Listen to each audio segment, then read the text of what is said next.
Well, welcome to the Serene Disciple Project at Egret Isle Farm. Now, in last week's video, I began to explore our approach to prepping and an evaluation of how our prepping actually fared against an actual emergency, an Arctic apocalypse. Now, last week I said that I'd started HEB this week, but actually, it's a perfect day for something that I am way overdue in taking care of. And I thought I'd bring you along. So let me suit up and then I'll tell you what we'll be doing today. Here, watch this. What do you think of that? I paid extra for a suit that would do that. Well, 2019 was hard on the bee yard. I lost several hives. In fact, getting down to one healthy hive. And I pretty much left it alone in 2020. I didn't take any honey from it. I didn't mess with it, except just to check on it. But last fall, in the same storm that sent Kay and I scurrying to a solid interior room, the empty boxes and frames were blown around quite badly, and I've not done anything about it, and I'm way past due. So it's a perfect day to do bees. What makes it a perfect day? Well, that's a great question. So bees get grumpy when a low pressure system in the weather is approaching or in place. So if it's a stormy day, a rainy day, I don't do bees. Today, high pressure has given us a very pleasant day. Not too hot, not too cold. There's also very little breeze, which means that the smoke from my smoker will not blow away too quickly. It's mid-morning, which means that many of the bees are out gathering and not waiting in the hive to pounce on me. So I'm going to be working around the hives quite a bit, moving empties, mowing, setting things up, and so on, which will agitate them. And I want them as calm as possible when I actually go into the hives. So I'm going to start there. And then I'm going to let them calm down a bit, and then I'll do a kind of a general bee yard cleanup. I'll move some extras out, I'll leave some set up to see if we can capture another swarm or two, and then I'll let them calm down again, and then finally I'll mow the area, which has to be done in a bee suit as well, since bees get surprisingly grumpy about mowers. Many killer bee or Africanized bee attacks happen to people who are mowing, who inadvertently come near a hive. Now, one of my hives split during 2020. I think that's what happened. I had one, and then I saw bees coming and going from what I thought was an empty hive. Now, it's possible that my hive split and they sent a new queen to that one, or it's possible that I've captured a wild hive. And since it's a wild, if it's a wild hive, it could be Africanized, and so I'll have to be a little careful. You can work with those. It's not dangerous if you're prepared, but I don't know what I'm digging into until I open that hive and see what happens. All right, are you ready to come along? I've got my trusty Apple pencil because once I put the bee suit gloves on, I can't push any buttons. Weird, huh? Okay. Well, let's go do bees. Come on. Wow, this is not good news. As you can see, there are not many bees at all, just a few hanging around. Now, last time I checked on this hive, 2 weeks ago, it appeared to be thriving. Lots of bees coming and going. Today, well, the lights are on, but no one is home. I can see brood comb and some honey. It's unusual for a colony to abandon brood or larval bees still maturing and honey. I also do not see the usual suspects that show up when a colony abandons its site. Small hive beetles, wax moths, or wax moth larvae. This hive is showing the classic signs of colony collapse disorder. It's like all the workers left and never came back, leaving a queen and a few attendants who couldn't keep the bills paid, so to speak.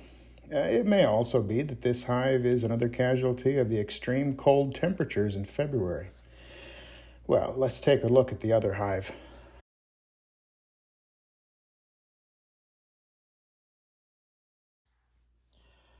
Well, this is a wild colony, either split from the other one nearby or a wild swarm that found a home here.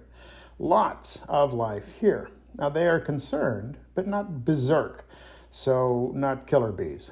That's a relief.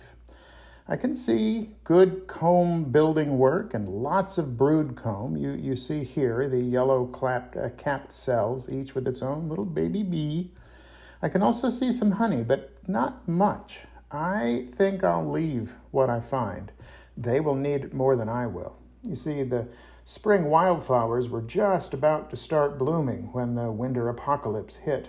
In a normal spring, there would have been acres of wildflowers nearby from which the colony could feed. This spring, they'll have to content themselves with the few wildflowers and the pecan trees, which are just coming into bloom now.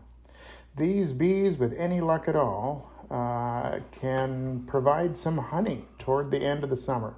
My favorite honey in the world is Egret Isle Farm Fall Honey, which has a wonderful pecan flavor. Yeah, they would really rather I not do this. Okay, let's put this back together and let them calm down a bit. This is a very friendly hive, actually. I mean, for bees. Okay, let's pick up the pace a little and get this bee yard cleaned up. I'm going to put together an empty hive or two to see if I can attract more colonies during swarming season coming soon. And then the camera fell over. And here's where we ended today. I was able to salvage about 3 hives worth of equipment, in addition to the one that's occupied. The rest went to the burn pile.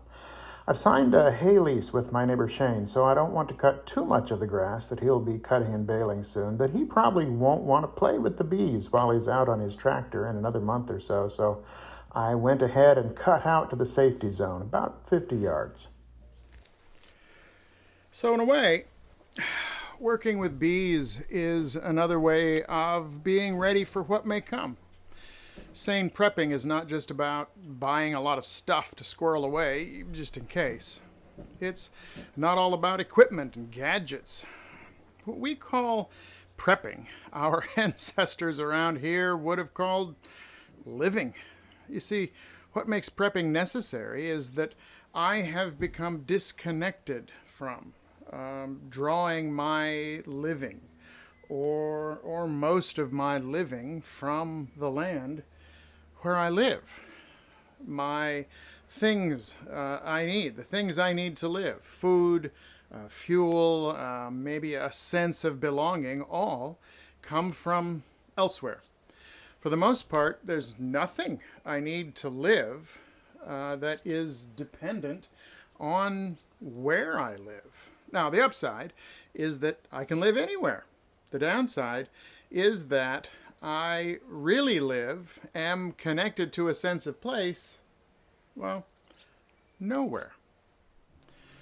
The question we are asking as we prepare for the unusual is this: what would I need to really live here, to draw my life from this place in the absence of some or all of the vast consumer data metasocial systems that source my current life? What if more of that needed to come from, well, right here on Egret Isle Farm?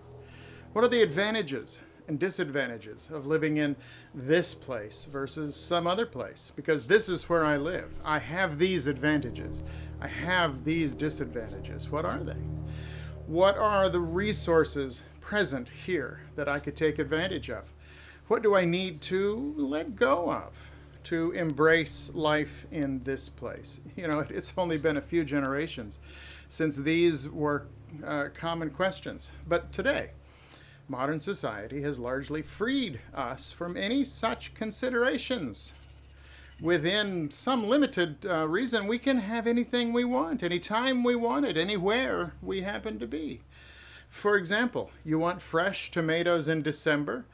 Well, you're not going to get them from your garden, but that's no problem. They're available. You want some food product that can't even be grown on this continent? No problem. It's available.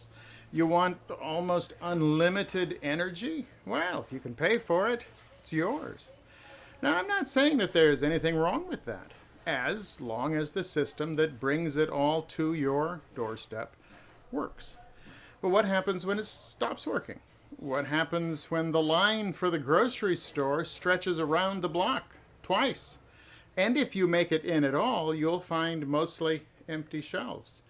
Ditto Walmart for everything else. Amazon can't get to you. The gas station tanks are dry.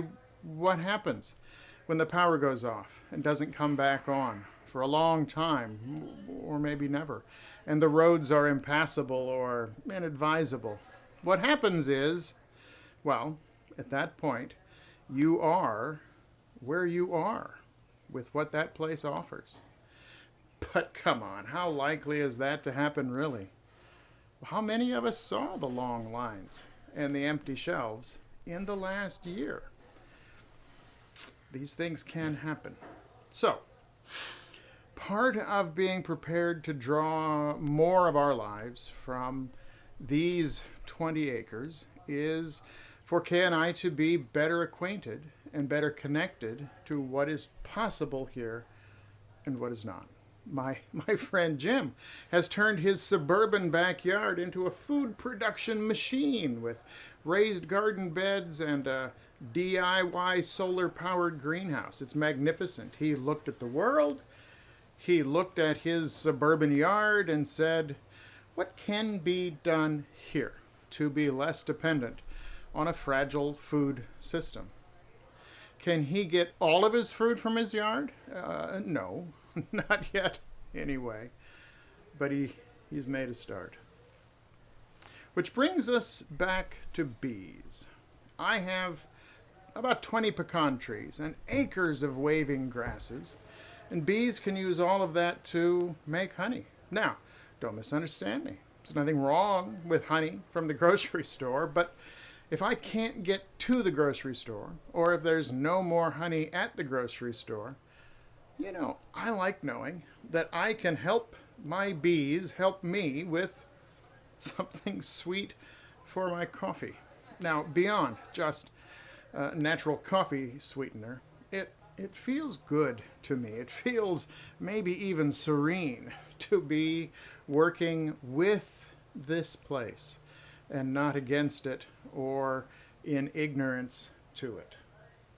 There is a spiritual component to looking at the place where you are and saying, what if I lived here? So what about you? What's possible where you are? What would making a start look like for you? Maybe planter boxes on the balcony. Maybe raised bed in the yard. Maybe a small chicken coop and some hens for occasional meat and eggs. Where could you start in living where you are and not just sleeping there? And maybe that's at the heart of being prepared. Well, we have a long way to go on this particular path, and next week we'll walk a little further down this path. I'll see you next time.